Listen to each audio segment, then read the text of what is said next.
Bueno, antes de arrancar, me presento, mi nombre es Leandro Muñoz. Voy a socializar como una experiencia en innovación educativa, pero antes de arrancar, quiero que pensemos cómo te sientes el día de hoy en una sola palabra. Van a pensar una sola palabra de cómo se sienten el día de hoy. ¿Listo? Cuando la piensen, van a salir y la van a escribir. En una sola palabra, ¿cómo se sienten el día de hoy? Listo.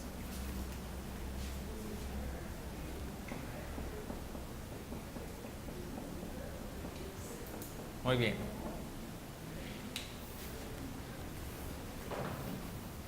Beatriz.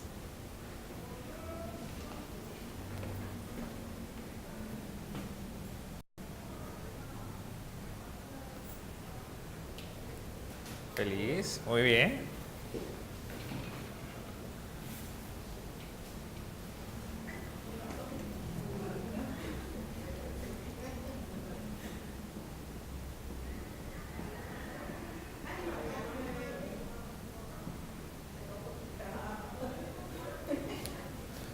Bueno, les hago la pregunta, ¿por qué es tan importante pensarse cómo se sienten el día de hoy? Eso lo transmite uno, o sea, ese tipo de cosas son muy importantes. Bueno, siempre como ustedes se sienten cada día, esa es la manera también como inician el proceso de innovación. O sea, cómo se sienten ustedes es la forma como ustedes están proyectando su imagen y la forma como ustedes también están vendiendo en sí. Y también, por supuesto, es la forma como ustedes pueden conectarse con un público. Ahora, buenos días. Un poco, y ahorita retomamos nuevamente este ejercicio, vamos a ver paradigmas educativos, 4 tipos de paradigmas educativos, el desarrollo de la creatividad en el proceso educativo, un tema de educación desde la experiencia y por supuesto la innovación desde el modelo educativo. Entonces, ¿han visto esta imagen anteriormente? ¿La vemos todos los días en clase? ¿No todos los días? ¿Será que sí? ¿Será que ese salón tiene la misma, parecida esa concepción o no? Muy parecida a la concepción. ¿Parecido o no parecido? Parecido en el estilo. ¿Será que hoy en día mantiene así nuevamente? ¿Cierto que sí? Mire cómo está hoy. Igual, ¿qué ha cambiado? Las mesas más bonitas. ¿Qué más ha cambiado? El año, por supuesto. ¿Y qué más ha cambiado? Pues de pronto uno cambia, ¿no? Pues uno no está todo eternamente acá, pero ¿será que esto es innovación? ¿Será que colocar mesitas más bonitas será innovación? Bueno, esto viene, yo enseño, tú aprendes. Desde el inicio, así era. Yo tengo el conocimiento, usted simplemente aprende. Preguntaban de una vez en cuando, pero ya, o sea, usted, digamos que interioriza el conocimiento, pero hay un tema muy importante. Y es que en mucho tiempo las personas invierten y el producto es malísimo, no es digerible. La gente recuerda solo el 18% de lo que estudia porque no tiene el contexto. ¿Sabes quién dijo esto? Rodolfo Ginás. Hace 2 semanas en Semana de Educación. ¿Qué quiere decir eso? Que si usted estudia en la universidad solo, como mínimo, se va a cortar 2 semestres de su carrera profesional si estudia 10 semestres. Y tiene que ver muchísimo con esto. Donde yo enseño, tú aprendes. Sigamos un poco. Ahora, miren ese profesor y miren ese estudiante. ¿Qué está pasando allí? Ella le puede estar indagando, un poco, puede estar indagando. Tú investigas, yo resuelvo dudas. Ese es el segundo paradigma. Usted lo manda a investigar, ¿no les ha pasado? Vayan, investiguen y vienen acá y yo les resuelvo las dudas. ¿No les ha pasado eso? Normalmente pasa y en muchos profesores pasa en ese contexto. Entonces, como que yo le resuelvo las dudas que usted tiene. Usted mirará, usted vaya, investiga, donde encuentre la información donde usted vaya. Pero ¿realmente está aprendiendo el estudiante? Hay que mirarse desde ese punto de vista. ¿Realmente el estudiante está buscando la información donde la debe buscar? ¿Son fuentes confiables de información? ¿O realmente qué está haciendo el estudiante? ¿O el estudiante sabrá buscar? Son cosas que hay que preguntarse. Tú creas, yo te acompaño, que es el tercer paradigma educativo. O sea, Tú creas y yo te acompaño en el proceso, o sea, yo vengo haciendo como un mentor en el proceso. Entonces, yo, listo, tú creas, empiezas a crear desde tu proyecto y yo voy ayudándote en ese proceso, ayudarte en ese proceso. Y el último paradigma, ambos creamos. Es cuando uno está basado en la formación, o más bien el proceso de educación, desde el punto de vista de desarrollar proyectos. Entonces ahí hablamos de educación basada en proyectos, educación basada en retos, educación basada en proyectos. Es desde este punto de vista. Yo no sé si ustedes conocen a este señor. Ese señor, buenos días, ese señor se ganó el Nobel de Educación que le llaman. Y este es uno de los profesores más codiciados pues, en España. Bueno. Pero ¿qué hay de diferencia? ¿Dónde nos ubicamos nosotros en esos 4 paradigmas educativos? Me voy a volver un poco. Yo enseño, tú aprendes, tú investigas y yo resuelvo dudas, tú creas, yo te acompaño o ambos creamos. ¿Cuál sería la idea? Es que ambos vamos a crear. Yo no lo sé todo. Los estudiantes tienen también muchísima información. ¿Por qué no ambos creamos? Ambos creamos. Y si creamos ambos, pues vamos a poder llevar otro tipo de cosas y desarrollar otro tipo de cosas. Entonces hay que mirar. Ahora, Rodolfo Bellinas también nos dice, no es memorizar, es aprender a pensar. Si ustedes ven la educación colombiana, ¿cómo es la educación colombiana? Mucha memoria y poco en pensar. Hablamos de que los estudiantes no tienen pensamiento crítico.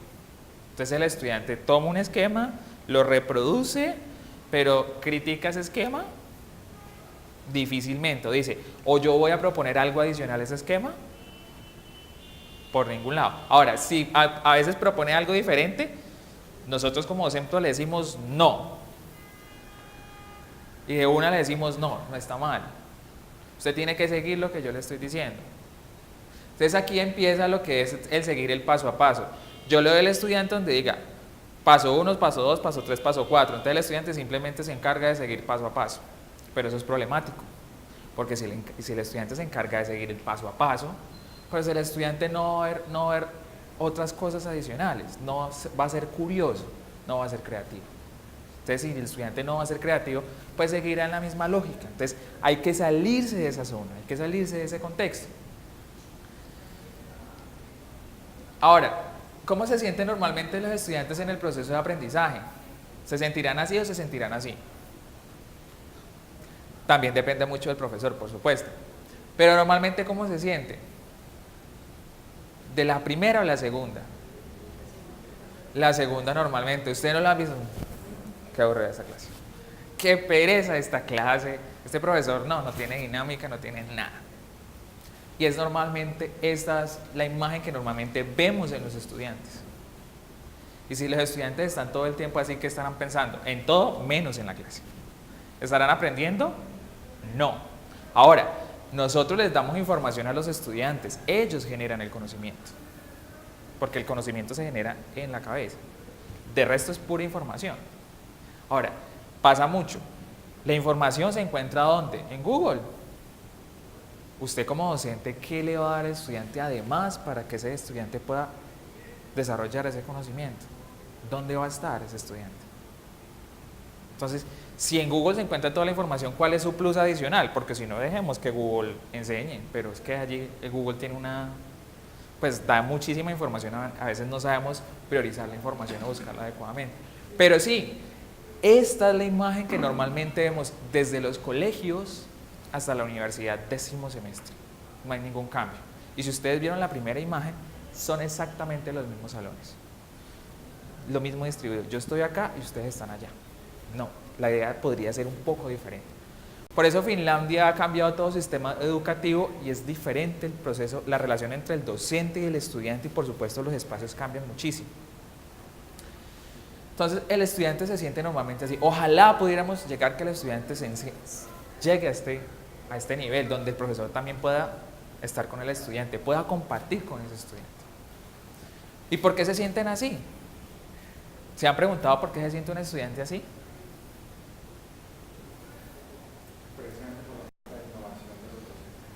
Falta de innovación de los docentes. ¿Qué más? ¿Por qué se sienten así los estudiantes? No hay didáctica. Muy bien. ¿Por qué se sienten así? No le gusta. ¿O será que no le gusta o será que sí le gusta? Porque es que también es la manera como le transmitimos al estudiante o cómo el estudiante se interesa por ese conocimiento. Y tiene que ver algo muy importante y es la simpatía que usted tiene con el grupo. O si usted hace el chiste como el profesor de acá al lado también. Ese profesor de acá al lado en este momento está haciendo chiste y esos estudiantes están aprendiendo a millón. Pero dígame si el profesor de acá al lado está sentado ahí hablando por él solito, así como estoy haciendo yo acá. No. pero es cierto, o sea, el profesor de al lado está haciendo el chiste, está siendo simpático. ¿Qué está haciendo ahí? Está mirando emociones, está haciendo esa conexión con el grupo. Y cuando hace esa conexión con el grupo, ¿los estudiantes estarán mirando el celular allí? No. Difícilmente. Entonces todo está en el chiste, en la risa, en cómo te conectas con el auditorio. Entonces, ¿por qué se sienten así? Es porque los profesores a veces no sabemos qué es conectarse con el auditorio. Nos queda muy difícil. Sobre todo porque hay profesores que tienen muy buen conocimiento, pero esa conexión les cuesta. Tienes toda la razón. Y te voy a colocar un ejemplo, un día muy particular. Yo estaba dando clase en la universidad y un día mis estudiantes no me querían hacer absolutamente nada. A ver, estamos en proyecto de grado y ustedes no me quieren hacer absolutamente nada, ¿cómo así? Pues yo hice un ejercicio, tenía post-it en ese momento, lo saqué y les dije, chicos, ¿cómo se sienten el día de hoy? Y lo puse que ellos me pusieran en un post-it cómo se sienten el día de hoy. La mayoría, en un 60%, se sentían aburridos, estresados, todas las emociones negativas del mundo. Uno a veces no conoce esas historias de los estudiantes que está pasando detrás. Y eso está afectando el proceso de educación. Entonces, cuando yo les hago la pregunta, yo les digo, chicos, yo sé que cada uno tiene sus dificultades en este momento, pero tratemos de una vez o de alguna manera de que esas dificultades las dejemos allá y hagamos un proceso bien interesante acá. Y automáticamente cambié la clase, hice una actividad para que ellos se rieran un poquito.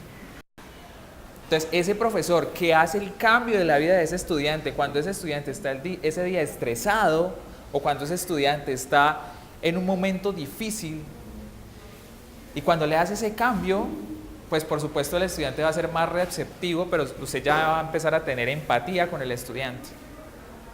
Cuando usted empieza a tener empatía con el estudiante, pues el estudiante va a tener más conexión. Y algo muy importante que pasa, el estudiante empieza a preguntar. Cuando el estudiante te empieza a preguntar, sabe que está entendiendo y está generando procesos de conocimiento. Se está conectando. Entonces, en ese momento, son cosas sencillas, son momentos sencillos que simplemente usted tiene que identificarlos en la clase, parar y decir, ok, ¿qué está pasando en la clase? Porque a veces uno se imagina que todo de aquí para allá es perfecto, pero no es así. Además que no todos aprenden de la misma manera. Entonces, allí hay que empezar a mirar ese tipo de cosas. ¿Para qué educar? ¿Para qué educar? No sé si han hecho esa pregunta. ¿Para qué educar? Para formar y desarrollar competencias. Desarrollar competencias, ¿para qué más? Transformar. ¿Qué más? ¿Qué piensan ustedes? ¿Para qué educar? Para compartir conocimiento. ¿Qué más? ¿Para formar?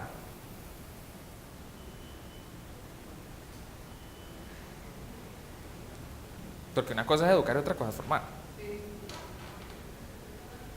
¿Cierto?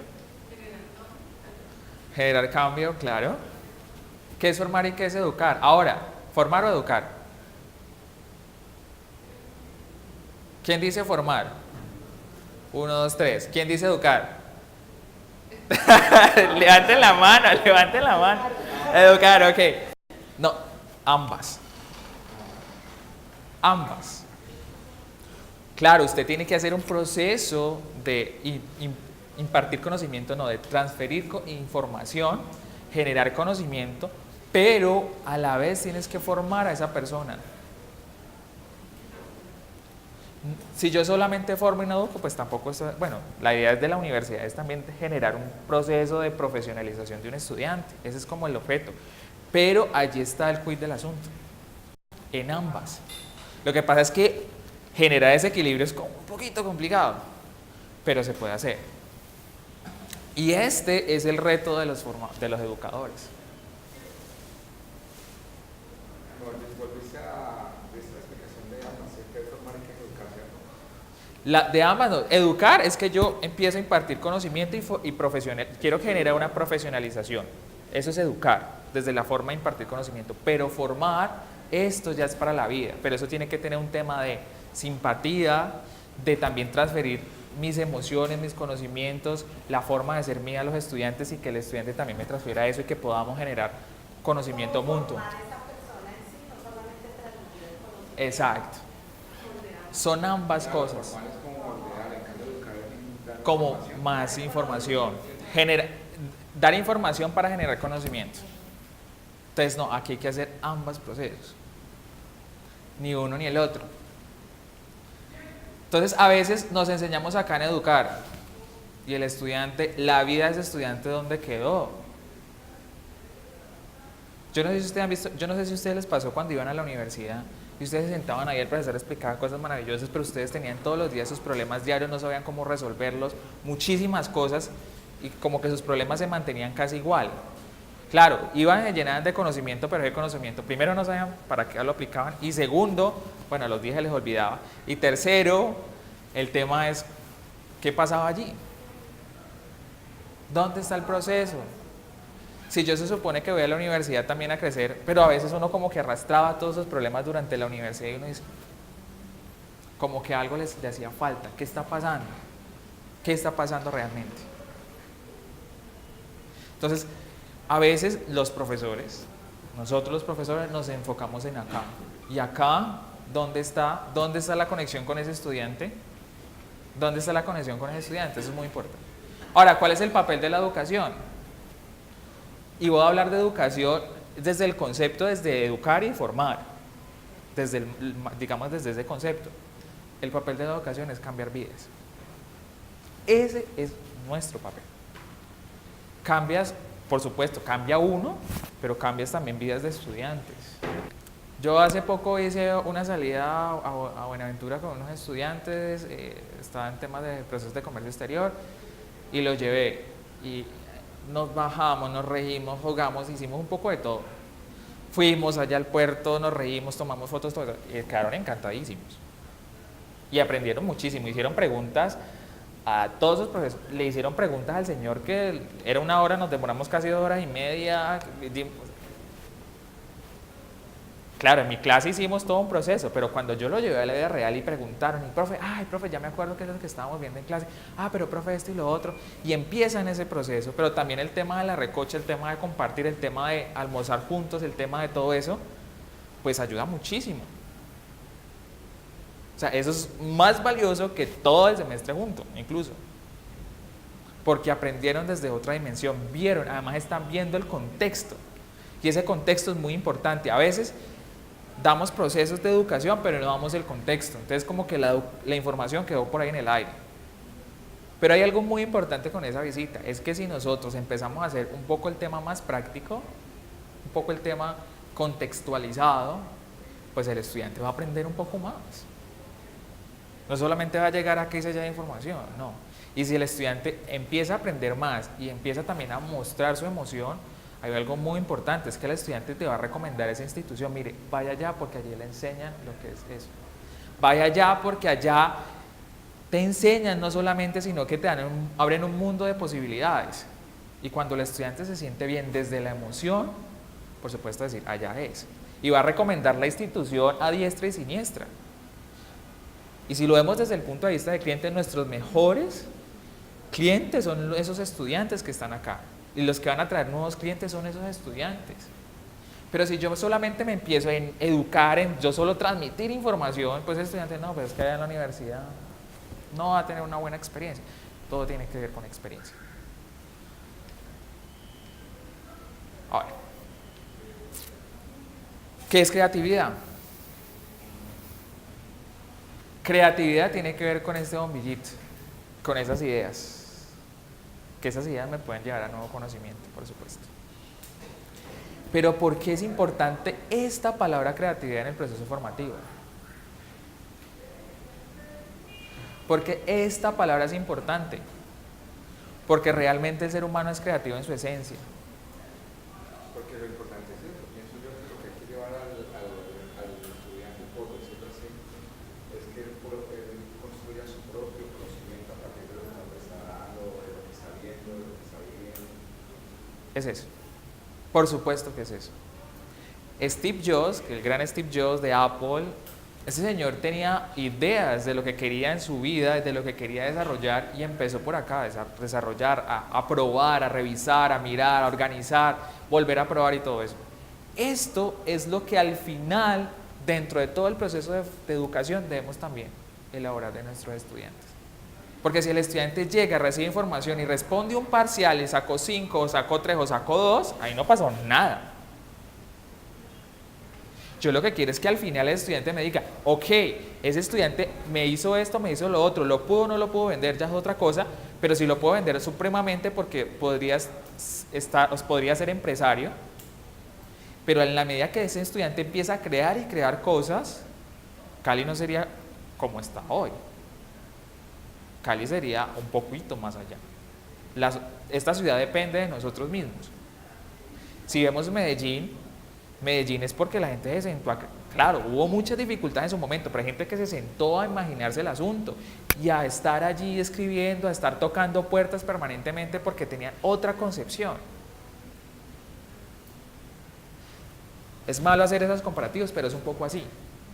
Pero si vamos un poco más allá, hace poco, la semana pasada, leí algo de China. China es una cosa loca, que ya en el 2030 se piensa que va a sobrepasar en Estados Unidos en términos de PIB mundial, como la primera potencia a nivel mundial que es Estados Unidos en términos de ingresos de PIB, bueno, ingresos. ¿Pero por qué? Porque su concepción es generar procesos de innovación, pero creer en la gente, o sea, la innovación en educación, lo más importante son las personas, no son los puestos. Claro, obviamente el ambiente ayuda muchísimo, pero sobre todo en las personas, en cómo esas personas le transmiten el conocimiento a ese estudiante. O cómo, más allá, cómo esa persona genera procesos de que ambos puedan aprender. De que esos estudiantes, listo, voy a salir así, quiero hacer esto. Que ese estudiante tenga la posibilidad de pensarse su futuro y decir, quiero hacer esto. Eso es lo más importante. Cuando un estudiante sale desde la universidad con un proyecto claro de su vida, valió la pena, todo el proceso. Pero si el estudiante sale y no sabe qué va a pasar con su vida y no sabe quién es él realmente, hemos fallado. Nos vamos a parar un momentico y vamos a jugar al teléfono roto. Listo, ok. Entonces yo te voy a decir la palabra al oído y entonces tú la vas a... Listo, una palabra y tú simplemente la dibujas, no vas a decir nada, ¿listo?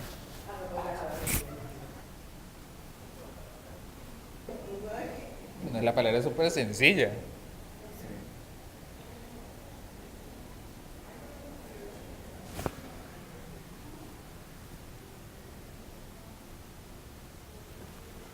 Beatriz, ¿qué entendiste? Unas alas. ¿Unas alas? Sí, sí. ¿Cuál era la palabra? ¿Y qué crees Ángel. que sea el maestro? Ángel. Paz. Paz. Ah, bueno, por acá sí lo entendieron. Pero bueno. Alas, Ah, ángeles. está muy bien. Ah, muy bien, muy bien, muy bien. No, alas. Yo entendí libertad. Está bien, pero bueno, por acá tenían la idea, pero muy bien, Henry. Yo pensaba que estaba como muy rota, pero está bien, está bien. ¿Qué aspectos se le puede enseñar al estudiante a partir de ese ejercicio? Bueno, además porque el ejercicio era demasiado creativo, o sea, usted tener que traducir una palabra en un tema de un dibujo, dibujárselo en la espalda cuando nadie está viendo, o sea, tratar de que el otro entienda y pasarlo de en adelante es difícil, pero es todo un proceso creativo.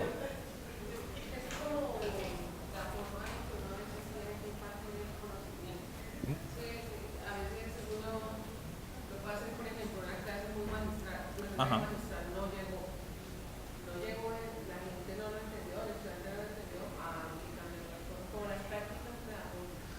Por supuesto. ¿Qué más pueden? Además, ¿cómo se sintieron? Pues con el interés de aprender, pero como yo sabía que tenía que darlo a la siguiente persona, Ajá. ¿sí? El mensaje de antes, exacto, entonces se genera como ese interés por tratar de captar cualquier información para poder interpretar qué es lo que me quieren transmitir. Claro, hay dos cosas bien interesantes allí en ese ejercicio. Primero, ustedes se olvidaron de todo lo que tenían en su cabeza. Sencillo. Se desconectaron. Segundo, precisamente se divirtieron un poquito. Y tercero, por supuesto, tuve una experiencia.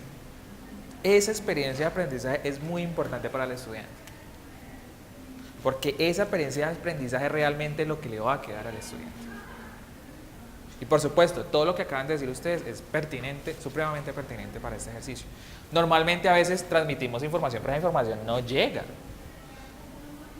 Y si lo vemos en las organizaciones, a veces hasta así pasa. Y es que la organización a veces es muy plana. Eso tiene que tener su emoción. Eso tiene que tener toda su simpatía, tiene que tener todo ese contexto. Ahora, mire, claro, allí también había un proceso de ser creativo, pero miren esas formas de mantenerse creativo. ¿Quién vio la número 30 primero? ¿Quién vio la número 30 primero? Ah, muy bien. Es una forma de ser creativo. ¿Ten sexo? Es la 21, escucha música. Muy bien. Socializa. Muy bien. Apaga todos sus distractores. Experimenta. Visita a tus amigos. Ponte un reto. Este era un reto, por supuesto. Una realimentación. Cuestiona las cosas. Todo eso es proceso creativo. Y les voy a contar con una experiencia de este 21 que es escucha música. Hay un ejercicio que a mí me gusta hacer mucho con los estudiantes y que es un reto. Y es que yo la clase que voy a dar, les digo la anterior, necesito que lleven algo para hacer bulla. Cualquier cosa, un tarro, no sé, lo que sea. Y ese día en la clase yo les pongo un formato donde yo les digo, vean, necesito que vayan por la universidad, busquen imágenes, formas, todo lo que las dibujan y me van a escribir qué siente usted con esa imagen, qué piensa, qué interpreta con esa imagen. Cuando ya llevan todo eso a la clase, yo les digo, bueno, el reto es que van a componer una canción. ¿Cómo así? ¿Cómo la vamos a componer? Listo. Si ustedes se acuerdan, yo siempre les digo, si ustedes se acuerdan, yo les dije que llenaran, que fueran por toda la universidad y buscaran formas y que esas formas las interpretaran y les dio una connotación de emoción. Esa emoción, a partir de esas emociones, ustedes van a crear la canción. Porque en realidad cuando usted está haciendo una canción o cuando usted está cantando, está transmitiendo emociones. Entonces quiero que me hagan una canción, de qué, de lo que sea. Primer elemento que uno, o que les pasa a los estudiantes, se bloquean. ¿Cómo así que voy a hacer una canción? Yo no soy cantante. Pues sí, es que usted no es cantante, pero ¿puede hacer una canción? Claro que puede hacer una canción. Entonces yo les digo, listo, van a hacer la canción, pero tiene que tener letra, tiene que tener ritmo y no pueden tener un remix. O sea, nada de celulares, no pueden descargar nada. Tienen que hacerlo totalmente inédito. Primero se bloquean, profe, pero claro, al final salen unas cosas que yo digo, wow, que uno dice, otras no tanto, pero unas cosas que uno dice, wow, qué interesante.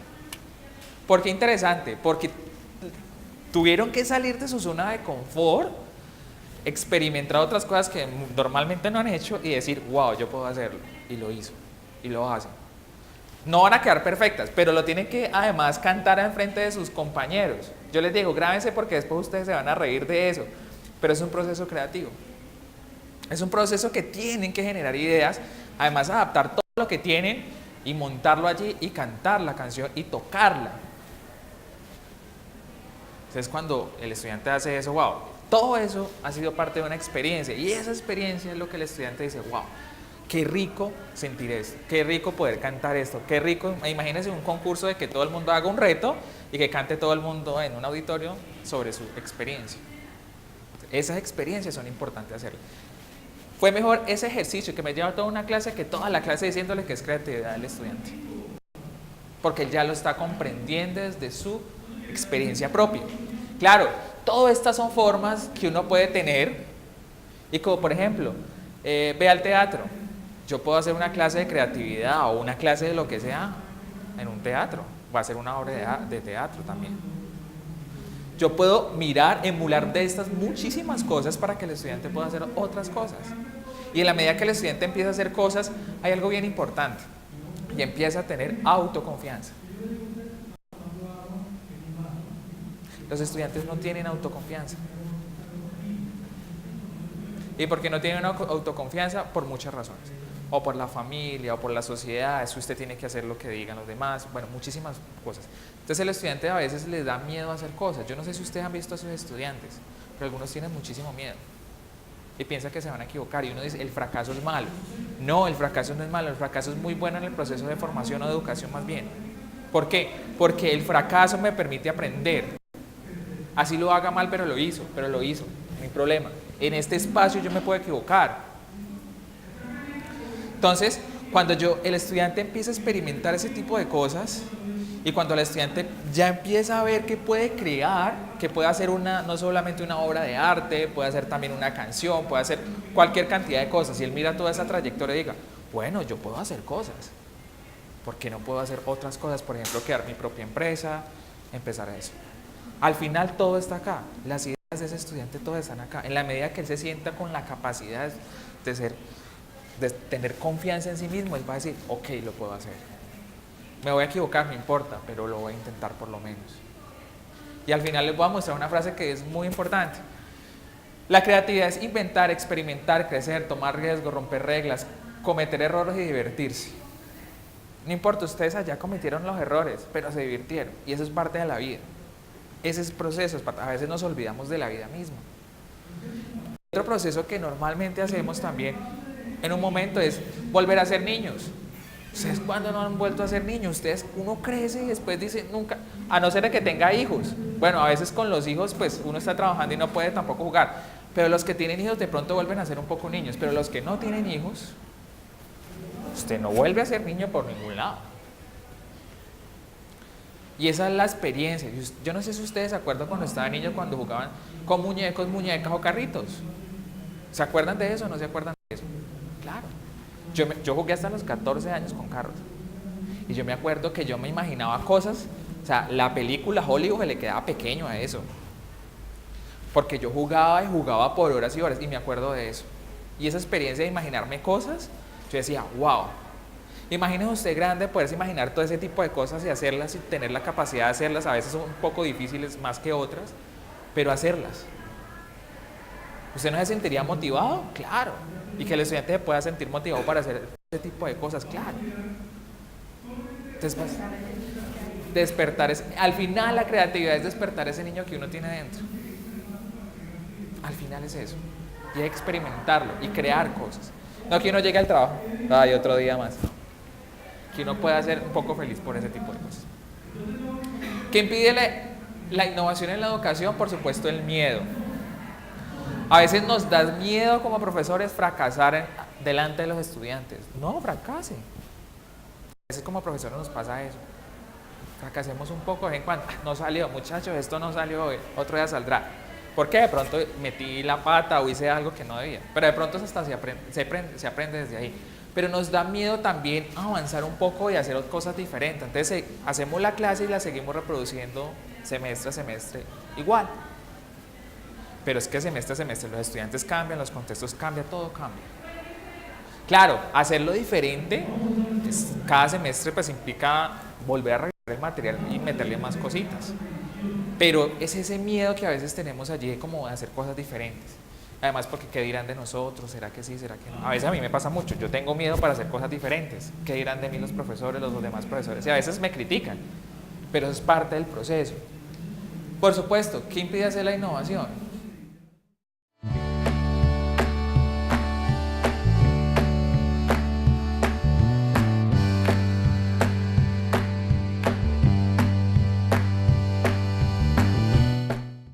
Algo bien interesante con esto. Estamos en nuestra zona de confort.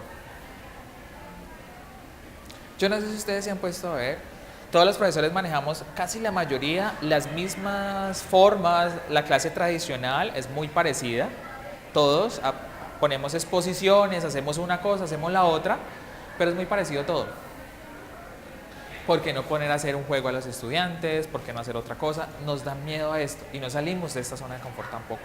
Además de que nos da miedo, no la salimos, o sea, tampoco nos arriesgamos. Tampoco nos arriesgamos a mirar esta magia con el estudiante, esta magia de hacer otras cosas diferentes. Entonces, cuando no hacemos eso, pues todo va a seguir siendo igual. Al final, cuando en ese momento de la vida tú te sales de eso, pues si no te hubieses salido, nunca hubiese existido ese momento. Si tú te sales, va a existir ese momento. Si tú te sales a hacer otra cosa, va a existir en la línea del tiempo. Si no, pues todo va a ser igual. Entonces, esa zona de confort, hay que salir de esa zona de confort. Como profesores tenemos que hacerlo. Si no lo hacemos, pues los estudiantes van a seguir, bueno, podremos innovar en algún momento, pero la innovación es constante, es semestre a semestre, instante a instante. O sea, el proceso de innovación es que yo innove en una clase y ya me senté ahí y es la misma clase de aquí para 5 años. No, tiene que ser constante, porque además las cosas cambian. Por supuesto, este es el profesor y este es el estudiante y tienen que enchufarse, pero hay algo, ¿dónde ocurre la magia con el estudiante? Y es cuando el estudiante se puede tener esta sonrisa, cuando el estudiante se ríe y dice, wow, cuando el estudiante lo mira a uno y dice, sí, tienes razón, profe, o no, no tienes razón, profe, yo creo que tengo una idea así, no importa. Pero de que ese estudiante esté pensando cosas, esté imaginando cosas diferentes, dice, wow, hay esta conexión. De resto, no. Esa es la conexión que tenemos que lograr. Fácil no es, pero además cada uno tiene su estilo. Y entonces tenemos que revisarnos cada uno a ver cómo yo puedo encontrar esta conexión. Eso es, tiene uno que conocerse un poco. ¿Quién no le gustaría estar en esta playa en este momento, cierto? Qué rico, no estemos acá, nos vamos para la playa. Pero mire, esta imagen es porque la experiencia está en el proceso. La experiencia de la formación, de la educación más bien, está en el proceso. Desde que el estudiante se matricula en primer semestre hasta el grado 10º. Todo el proceso, desde que entra a la clase, pero desde que sale también a la cafetería. El del buenos días de la señora. El del también donde el personal administrativo le dice, buenos días, ¿cómo estás? ¿Qué te puedo ayudar? Cuando se empiezan a generar todas esas dinámicas en todo ese proceso, primero el estudiante va a creer la institución a montones. Y segundo es que el estudiante va a estar más receptivo a recibir, o más que a recibir, sino a crear todas las condiciones para generar conocimiento propio. Y es esta experiencia. ¿Por qué pongo la playa? Porque ustedes se acuerdan en los viajes que han ido a la playa, o los que han ido, los que no hayan ido, donde hayan ido, ustedes se acuerdan de todos estos viajes, y ha sido una experiencia única, de pronto algunos que otros una experiencia un poco terrible, pero la mayoría de veces es una experiencia, y las que no importa, donde haya ido, pero se acuerdan de esa experiencia. Claro, cuando el estudiante llega a la institución, que recuerde esa experiencia de que pasa un proceso, wow. Claro que no va a ser todo fácil y no le vamos a dar todo, no, él tiene que cumplir, por supuesto, pero que la experiencia sea única, el que él sienta que todo el engranaje de la institución dice, wow, sí, o sea, no importa, es un reto, pero siento que puedo hacerlo y lo hace. Ese es el proceso. Al final, como les dije ahora, nosotros tenemos que vender. El estudiante usted tiene que venderle al estudiante, desde el señor de la portería hasta el director de la fundación, pero tiene que ser ese proceso para que el estudiante vuelva y lo recomiende a ustedes y para que todos se genere un ambiente de conocimiento. Al final es un ambiente de conocimiento y cuando el estudiante se siente que wow, qué rico es llegar allá y que todo es tan divertido, pero también puedo aprender y que puedo hacer preguntas y que puedo hacer esto, wow, qué chévere es ir allá. Me voy de mis problemas que tengo en mi casa, de mi trabajo, llegué a la universidad, qué rico. Si podemos hacer esos ambientes, wow. En Colombia no sé si los tenemos, muy pocos casos, pero wow. Y eso es lo que tenemos que hacer.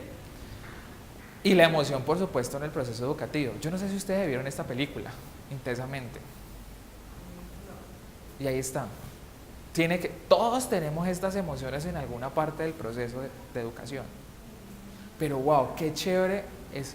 Ahí tenemos que mirar cómo organizamos eso. Por supuesto, tiene que ser un proceso de empatía, pero también algunos lo llaman programación neurolingüística, lo que sea, pero el tema es que la emoción la tenemos que manejar. Esa emoción, no solamente desde el docente, y toda la estructura, también el engranaje institucional, debe proyectarle al docente para que el docente le proyecte también al estudiante, porque al final los estudiantes permanecen más con los docentes, y cuando eso se proyecta, Pues por supuesto, los estudiantes se van a sentir tranquilos, cómodos y van a aprender. Que tienen que asumir sus retos y que tienen unas entregables, por supuesto, pero es diferente. Eso también lo dijo Rodolfo Ginás en Semana de Educación hace como un mes. Dice, el recreo es la mejor materia del colegio. ¿Cómo así? Para nadie era un secreto que Gina llegaba a las 10 de la mañana al colegio, hora de recreo, y se iba cuando se acababa, es decir, media hora después. No les gustaban las materias y en casi todas le fue mal. Pero el recreo siempre fue un espacio donde puede interactuar y expresarse, donde cree Ginás es el lugar idóneo para intercambiar ideas y aprender. ¿Por qué? Porque esa forma de conectarse con su compañero, de hablar, hasta hablar de la materia de la novia, lo que sea, es hablar de la vida un poco. Para él decía, la mejor materia, y él todavía lo dice, la mejor materia es el recreo. Y de verdad, cuando uno está en el colegio, uno decía, ay, ojalá llegue el recreo. Qué rico que podamos hacer un poco emulando el recreo en las demás materias. Ahora, pues si quieres, haga recreo con los estudiantes también, y lo hacen en el salón. Yo a veces me he metido en problemas por eso, pero yo hago recreo con los estudiantes en el salón, comiéndolo todo el mundo, con los estudiantes. Y hablamos de cosas, y vea, profe, que esto. Qué rico es aprender y comer. Es que comer es muy rico, pero aprender comiendo también es chévere. Es muy chévere. Entonces, coman en el salón. Ahora, si se hace un recreo, pues bueno, uno lo limpia y todo el cuento, dejar el salón. Bien, pero es también parte del proceso y el estudiante lo agradece. Es parte del proceso. Y créanme que los estudiantes van a estar allí. Y compartir esas vidas personales entre el docente y los estudiantes es muy chévere. Uno también tiene que estar abierto mucho a eso. Ahora, ¿qué es innovación? Crear. Listo. Cambiar, muy bien. Está bien. Cambiar algo, listo. Creatividad está en la idea, está en el proceso de crear. Pero innovación es cojo esta idea y le genero valor agregado. Y que al final la pueda proyectar hacia el estudiante. Allí está el CUI. O sea, en el proceso de innovación educativa yo tengo que crear, pero también tengo que hacer hasta el final. Tengo que hacer ese proceso de cambio, yo tengo que cambiar constantemente. Yo tengo que llegar a la universidad y que la universidad me voltee toda mi cabeza y... Eso es lo que tiene que ser la universidad, que al final yo digo, wow, la universidad me enseñó muchísimas cosas. O las instituciones universitarias, o cualquier lugar de institución, eso es. ¿Y dónde se aplica la innovación? En todo el proceso. En todo el proceso. Y la innovación no se le quiere decir solamente desde el currículo, sino que la innovación también es cómo tú le sirves a ese estudiante, desde una manera tranquila. ¿Cómo estás? ¿En qué te puedo ayudar? Todo ese tipo de cosas. ¿Qué no es innovación en educación? No es solo apps, porque dicen, mire, es que está Canva, está lo que sea. Ahí ya puedes decir, no. No es solo app, no es solamente herramientas informáticas. No es solamente hablar de innovación, porque muchos hablan de innovación, pero no hacen innovación. No es solamente espacios bonitos y no es solamente calidad.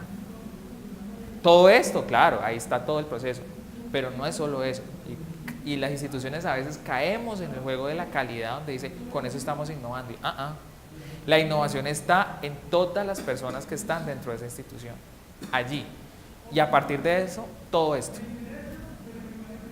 Desde el docente que se sienta y la forma como interactúa con el grupo, así como el personal administrativo. Ahí está el proceso de innovación. Y cuando se da todo esto, claro, yo puedo aplicar apps y puedo aplicar una cantidad de cosas. Al final, la clase tradicional no es que sea mala, sino es la forma como usted le está desarrollando con el estudiante. O sea, yo puedo puedo tener todos los paradigmas en la educación, pero la forma como tú los hagas es la diferencia. Yo a veces puedo hacer clase magistral, a veces puedo hacer una clase basada en retos, a veces puedo hacer una clase basada en problemas y estar conjugando con todo ese tipo de cosas. Yo tengo que entender esas diferencias, pero es hacerlas diferentes. La clase tradicional no es mala, no, es la forma como lo estamos haciendo, pero la innovación tiene que ver con todo el personal. Es el contexto, es por supuesto la vivencia, la diversión y cómo se puede aplicar a la vida. En cómo se puede aplicar a la vida es muy importante. Si el estudiante no siente cómo se puede aplicar en la vida esa clase, estamos errando. Porque el estudiante lleva un montón de información y va al sector productivo, Y el sector productivo, no, pero es que este estudiante no sabe nada, no me sirve. Entonces, ahí viene la brecha entre la universidad y el sector productivo. Entonces, esto es muy importante y eso no se nos puede quedar. Al final, Yo pienso que la innovación es un proceso que debe transformar la institución completa. O sea, no es solamente el docente, sino que es todo lo que ocurre detrás del docente y delante del docente que están los estudiantes. Entonces, siempre en el proceso educativo la responsabilidad cae sobre el docente, porque él es el que tiene que generar innovación. Pero la institución, ¿qué tan innovadora es? ¿Cómo están sus procesos? ¿Sí? Lo mismo que hablabas cuando empezamos las clases. Si yo voy a cualquier instituto que yo vaya hoy, la disposición de las sillas y de las mesas es igual. Entonces hablan de innovación, pero no hay innovación tampoco en lo físico.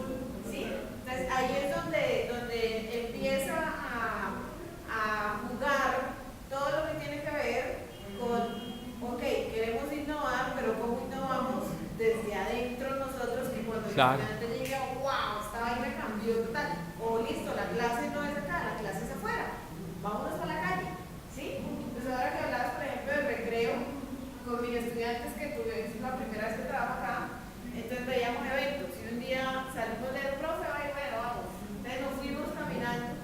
Y lo que hicimos durante el recreo fue ir a los almacenes de ropa que hay allí al frente de la 14 y medirnos ropa si fuéramos para un evento empresarial, si fuéramos para un evento social, si fuéramos para no sé qué. Entonces también está eso, si vemos eventos, ¿cómo me he visto para ir a un evento? ¿Sí? Y eso para ellos fue como que nunca lo habíamos visto de esta manera y estábamos viéndonos ropa, pero estábamos contextualizando dentro de lo que nosotros estamos hablando en el salón de clase y eso también hace parte de la innovación. tienes toda la razón y muy buen ejemplo. Yo puedo, por ejemplo, decirle al estudiante, vamos a hacer de cliente incógnito. Yo voy allá, a ver cómo me están atendiendo los chicos de la 14. O sea, cualquier cantidad de cosas. Y es válido, tan válido, que yo de sentarme 3 horas acá a dictarles qué es ventas, qué es cliente. Es mejor, más válido que cualquier otra cosa. Ahora, a partir de eso, yo sí puedo teorizar. Entonces, chicos, ¿qué vieron ustedes? Ah, mire, profe, vimos esto, vimos ahora sí, ¿qué es ventas? ¿Qué es esto? Ah, profe, es esto, es lo otro. Pero ya cuando han comprendido esa dimensión y teorizamos después, pues al estudiante le queda más fácil. Ahora, usted va a hacer un examen, si usted quiere hacer el examen lo hace, posiblemente el estudiante lo va a ver muchísimo mejor. Y ya tiene inmersa esa experiencia. Claro, el proceso. Ahora, hay un tema muy importante y es que los docentes tienen que ser libres. Porque en las instituciones a veces por temas de calidad decimos corte 1, corte 2, corte 3, corte 4. Que el docente diga, yo quiero hacer una sola nota, 2 notas, como quiera. El docente tiene que ser libre. La calidad no puede entorpecer el proceso de innovación y a veces es lo que está pasando, ahí están las empresas. Por uno propone algo, no, es que en el formato, no, es que usted tiene que llenar el formato, no se puede porque así está establecido en los procesos. Entonces, no se hizo nada. Después pasan los problemas. Todo está cambiando en el mundo. O sea, ¿por qué creen que hizo Apple o Google? No, ellos innovaron. Y no es que hay el formatico. No. Ahora, esos formatos, todos los formatos tienen que estar en constante cambio y adaptarse a las necesidades de la empresa, o de la organización, o de las instituciones. Porque todo está cambiando. Pero antes hacemos un formato y llegamos 15 años, pero cuando va a ser el proceso de innovación no podemos porque el formato no nos lo dice. ¿Y qué? El formato se puede cambiar. No todo está escrito. No hay coherencia. Entonces, la calidad no me puede entorpecer el proceso de educación y menos el proceso de innovación. Pero eso se puede lograr. Claro. Lo que pasa es que a veces pensamos que la calidad es la panacea y no.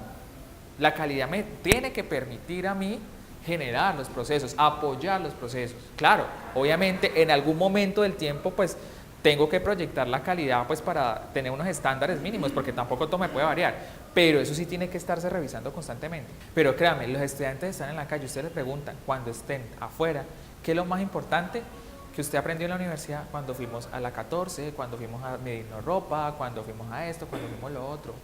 Ellos no te van a decir otra cosa, no te van a decir que es, no. te van a decir es la experiencia. Ese es el momento, eso es lo clave allí.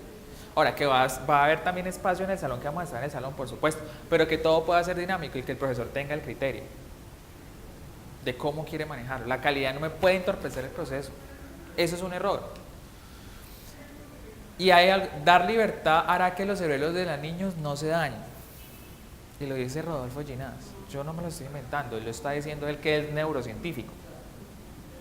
Esa capacidad de que el estudiante empiece a crear y a desarrollar nuevas cosas y que cada vez crea y crea y crea.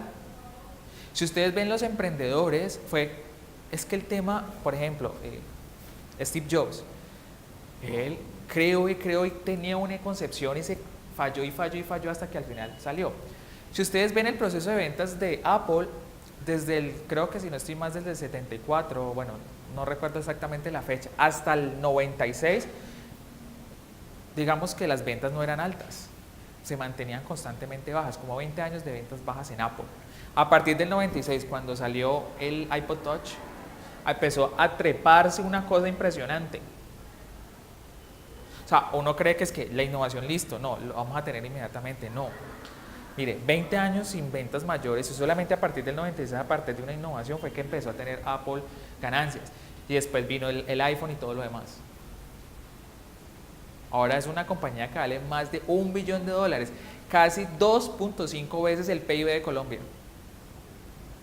Ese señor tuvo creatividad y tuvo la perseverancia para que andar el proceso, y andó el proceso porque él tenía una imagen, pero se cayó muchísimas veces, lo echaron de Apple y volvió. Y es ahí, mantenerse constante, pero mantenerse constante en su fiel idea, y ahí es donde se pueden hacer los cambios. Mejores colegios en el Valle del Cauca. Este es 2018, salió la semana pasada en Dinero. Colegio bilingüe Diana Oese. Número 1 en el Valle del Cauca. Y les muestro. Enamora con las matemáticas. Diana Oese, el líder en el proceso matemático del colegio, explica que la clave de su metodología, que aplican desde preescolar hasta 11, radica en mostrarles a los estudiantes para qué sirven las matemáticas y cómo pueden aplicar en su vida. Una vez entienden eso, empiezan a crear la materia. Como está diciendo Diana, es uno de los colegios rankeados en Dinero como el primero del Valle del Cauca y de los primeros 3 o 4 a nivel del país. La práctica, miren, y ahora sí, yo puedo teorizar a partir de eso. Y a ella le estoy enseñando para qué me puede servir las matemáticas. A veces los estudiantes le van mal porque es que uno no entiende para qué le sirve esa vaina. Y aquí usted puede sacar fórmulas matemáticas de ese salón, lo que usted quiera. Pero es entender las matemáticas. Y esa es la frase: caminante no hay camino, se hace camino al andar, de Antonio Machado. En la medida que usted crea el camino, habrá camino. O sea, en la medida que usted camina, habrá camino. Si no, no habrá camino. En la medida que usted crea ese momento, habrá ese momento en el tiempo. Si no, no existirá nunca ese momento. Y eso aplica para los procesos de educación. Y voy a mostrarles este video, que este es un video de TED. Yo no sé si han visto, les recomiendo la página TED. Véanse los videos de TED, son muy importantes. Sí, TED. ¿Cuál es o TED? Pero ponen TED en español. Vamos a ver.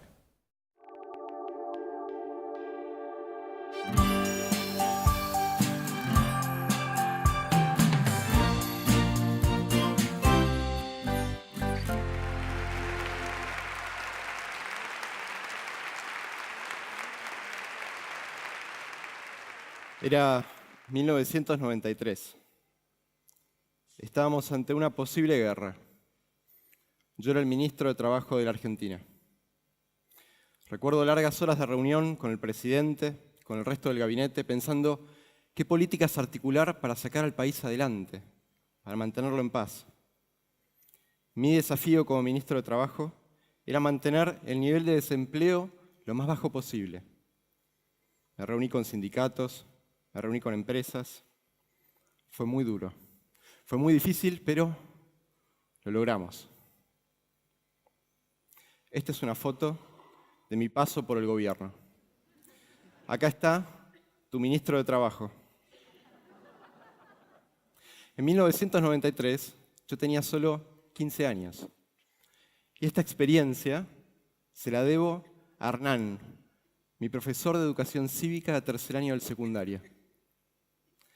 Hernán tuvo un efecto transformador en mí. Cuando él daba clases, yo sentía que me hablaba a mí solo. Y estoy seguro que todos sentíamos lo mismo. Me acuerdo de Hernán, sus preguntas, cómo nos hacía pensar. Pero sobre todo, al tipo cuando hablaba le brillaban los ojos. El premio por haber mantenido al país estable, en calma, fue ir a comer afuera un día a la noche. Yo no lo podía creer. Le tuve que pedir permiso a mamá. El ministro de Trabajo le tuvo que pedir permiso a su madre para salir hasta tan tarde. Esas pizzas no me las voy a olvidar jamás. Hablamos del colegio, hablamos de las materias, pero también hablamos de los desafíos que teníamos por delante y cómo abrazarlos. Fue la primera vez que alguien me habló del trabajo, de la facultad. Algo que hasta ese momento no estaba en mí, de pronto apareció y sentí muchas ganas de vivirlo. Estoy seguro que todos tuvimos un profesor que nos dejó una marca, que siendo igual a otros, no lo fue. Cierren los ojos, un segundo. Acuérdense de ese profesor, de esa profesora. ¿Cómo se llamaba? ¿Qué te decía? ¿Cómo te hizo sentir? Ábranlos. Por haber tenido a Hernán como profesor, fue creciendo en mí la necesidad de hacerme cargo de la realidad que veía mientras crecía. Y me di cuenta de que uno no merece las oportunidades, que uno no merece las enormes oportunidades que tenemos en la vida si no es capaz de luchar para que otros también las tengan. Yo a eso le llamo educación. Y entonces con esa convicción, con esas ganas, hace 6 años, con un grupo de amigos, desarrollamos Enseñar por Argentina. Es un movimiento donde jóvenes profesionales enseñan por 2 años en las escuelas con más necesidades. Ellos son abogados, ingenieros, economistas, este año hasta un licenciado en biotecnología, a quienes elegimos por sus excelentes notas en la universidad, por su desempeño académico, pero también y sobre todo por su capacidad para motivar, para liderar. Queremos sumar mucho talento y pasión a la educación.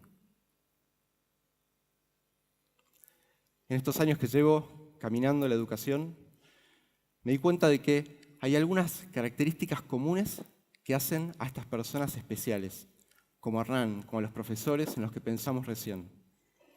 Pero ¿cuáles son? ¿Qué los distingue verdaderamente? Obviamente el compromiso, pero el compromiso hoy ya no alcanza, es el piso sobre el cual construir. Los distingue su sentido de posibilidad, donde todos los chicos pueden aprender, es incuestionable. Y los distingue su sentido de urgencia, donde cada minuto cuenta, también es incuestionable. Vero enseña en una escuela en San Fernando, en el último año. Tiene una alumna que se llama Alicia. Alicia es no vidente. A pesar de tener una maestra integradora que la acompaña y la ayuda, no logra seguir el ritmo del resto de sus compañeros. Vero hace un enorme esfuerzo para planificar y adaptar sus clases, pero se da cuenta que no sabe si Alicia aprende o no. Entre otras cosas, el proceso de corrección tarda mucho en volver a ella. Y un día piensa y dice, el problema no es de Alicia, el problema es mío. Soy yo la que no puedo leer lo que Alicia escribe y produce en braille. Entonces, con la ayuda de los largos viajes de ida y vuelta a la escuela todos los días y una aplicación que se bajó en su teléfono celular, en 3 semanas aprendió braille razonablemente bien. Y ella me cuenta que volvía durante esas 3 semanas todos los días a su casa y agarraba los trabajos que tenía de Alicia y los corregía e iba aprendiendo. Y se daba cuenta cuánto mejor trabajo iba a poder hacer ella con Alicia una vez que avanzara un poco más. Y esas 3 semanas pasaron rápido hasta que llegó un día donde ella se sintió segura. Y cuando había terminado la clase y todos tenían que devolver sus trabajos, la miró a Alicia y le dijo, hoy tu trabajo te lo corrijo yo. Se hizo un gran silencio en el aula. En 12 años era la primera vez que Alicia escuchaba esas palabras. La emoción que sintió Alicia en ese momento, yo no se las puedo describir en palabras. Ella les contó al resto de los chicos qué había pensado, cómo había aprendido y cómo eso estaba seguro iba a hacer que Alicia y en definitiva todo el resto del grupo avanzara. Y pasó algo que ni Alicia, ni Vero, ni nadie esperaba. Saber braille se volvió algo cool en el grupo. Y adivinen quién estaba ahí enseñando, quién era la maestra, quién se volvió verdaderamente especial. Alicia. Entonces, eso tuvo un gran impacto en ella y en el resto de sus compañeros. Esta historia a mí me enseña que no hay imposibles en educación. Hay urgencias, hay que animarnos a abrazarlas. Pero hay otro par de características que hacen a estas personas verdaderamente especiales. Y es la capacidad de potenciar. Potenciar es animarnos como profesores a dar ese paso adelante, a ser modelos de los chicos, con todo lo que eso implica. Y al mismo tiempo la capacidad de inspirar, que significa saber cuándo salir del centro. Y darles todas las herramientas a ellos para que ellos sean los protagonistas de sus sueños. Martín Tincho enseña en una escuela nocturna en Villa Soldati. Tiene un alumno que se llama Brian. Brian tiene 16 años. No está muy comprometido con su educación. No va, llega tarde, ya repitió un año. En un momento, Tincho le dice a Brian, hasta acá llegamos. Tenemos que hacer algo juntos. Te propongo que vengamos los dos, 1 hora y media, antes de cada clase. Yo te voy a enseñar solo a vos. Y en 2 meses vamos a preparar un examen extra, un examen bonus. Y vamos a sacar esta materia adelante, juntos. Brian no entendió mucho de lo que estaban hablando, pero como confiaba en su profesor, le dijo que sí. Y trabajaron muy duro durante esos 2 meses. Muy duro. Y llegó el día del examen. Y Brian no apareció. Y la clase siguiente, Brian tampoco apareció. Solo la tercera clase, un viernes, Brian entra al aula sin decir nada, se acerca a Tincho y le dice, profe, estuve preso. Vos sabés, profe, que yo a veces salgo de gira. Salir de gira es salir a robar. Salimos con mi primo y mi amigo y teníamos apuntada una farmacia y nos agarraron, profe, y nos recagaron a palos. Y estuve preso hasta el miércoles y por eso no pude venir.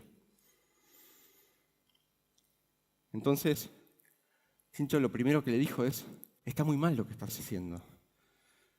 ¿Por qué? Sustento, profe, unos mangos para llevar a casa. Y Tincho le dijo, estoy muy desilusionado. Todo lo que pusimos acá. Pero estoy dispuesto a darte otra oportunidad. Si vos estás dispuesto a darte otra oportunidad. Y no estaban hablando del examen. Y prepararon 2 semanas más ese examen, le dieron duro de vuelta. Y el día del examen, Brian llegó más temprano que nadie y entró al aula. Y Tincho me cuenta que se dio cuenta que hay algo que no estaba bien, porque Brian entró como pálido, como temblando. Y sin poderle decir nada, lo abrazó. Y casi llorando, le dijo 3 palabras. Profe, gracias. Porque yo estoy acá, pero el viernes pasado fue mi cumpleaños. Y mi primo y mi amigo me vinieron a buscar. Porque teníamos que volver. En los códigos del barrio, cuando salís a robar y no robás, tenés que volver. Y como era mi cumpleaños, lo que sacamos, me lo quedaba todo yo. Y yo me acordé de usted, profe. Me acordé del costo-beneficio. Me acordé que usted me dijo que había que agarrar una hoja, trazarla al medio y poner de un lado lo que yo sacaba cada vez que salía de gira, que eran 2.000 pesos. Y por otro lado, tenía que poner cuánto valía mi vieja. Tenía que poner cuánto valía 25, 30 años trabajando, porque, profe, yo tengo amigos míos que trabajan, que ya tienen 16, 17 años y ganan 6.000, 7.000 pesos. Y, profe, me acordé que usted me dijo que pregunte cuánto vale mi vida. Y me acuerdo de ese ejercicio que hicimos y yo anoté ese número. Entonces volví a usted y les dije que no, que me quedaba piola con mi vieja festejando el cumpleaños. Y los chicos salieron. Y a mi amigo lo mataron, profe. y mi primo está ahí luchando por su vida y yo estoy acá, y lo único que quiero es dar ese examen y que me vaya bien, y quiero pasar el año, y quiero tener la vida que usted me dijo que yo podía tener. Una vida feliz, una vida que yo me merezco. Esta historia a mí me dice que no una charla, pero sí una persona te pueden cambiar la vida, te pueden dejar una marca. Y admiro la capacidad de Tincho para haber potenciado e inspirado la historia de Brian. Y no puedo esperar a ver a Brian en 5, en 10, en 20 años y ver en la persona en la que se convirtió. Cuando estas características se dan, estos casos se multiplican. Enseñar por Argentina puede ser un canal para que muchos chicos como Brian, como Alicia, se encuentren con profesores que le dejen una marca grosa en la vida. Y puede ser un lugar donde profesores, profesoras con mucha experiencia, con mucho olor a aula, con mucho conocimiento de los chicos, inspiren y a la vez se vean inspirados por los más jóvenes. Pero sobre todo puede ser un lugar donde creemos liderazgos que trabajen en red y que a partir de estas experiencias se comprometan de por vida con las injusticias que hoy afectan a los chicos que más nos necesitan. Hace un tiempo, Fernando, un director de una escuela en el Bajo Bulón donde trabajamos, me dijo: Oscar, ¿sabés qué es lo que más me impresiona de Teli? Teli es una profe de Enseñar por Argentina. Yo pensé que me iba a decir cómo Teli planificaba las clases, que lo hacía muy bien, cómo llevaba actividades innovadoras al aula, cómo conocía a cada uno de los chicos con los que compartía todos los días. Pero no, me dijo algo que yo no esperaba, o tal vez sí. Me dijo: lo que más me impresiona de Teli es que cuando ella da clases, le brillan los ojos. Inmediatamente me acordé de Hernán, mi profesor de educación cívica del colegio, y me di cuenta que la educación, esa educación, transforma. Gracias.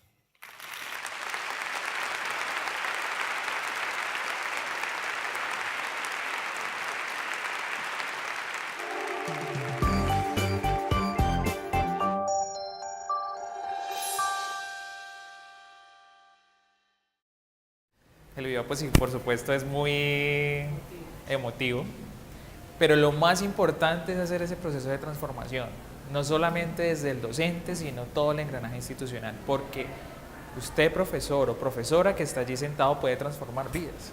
Y si logramos transformar de esas vidas para que el estudiante en un futuro pueda hacer lo que él quiere hacer, otra cosa diferente, más allá de su contexto, que un chico del distrito Agua Blanca pueda ser un doctor, ingeniero, pero pueda crear hasta su propia empresa, todo el esfuerzo ha valido la pena.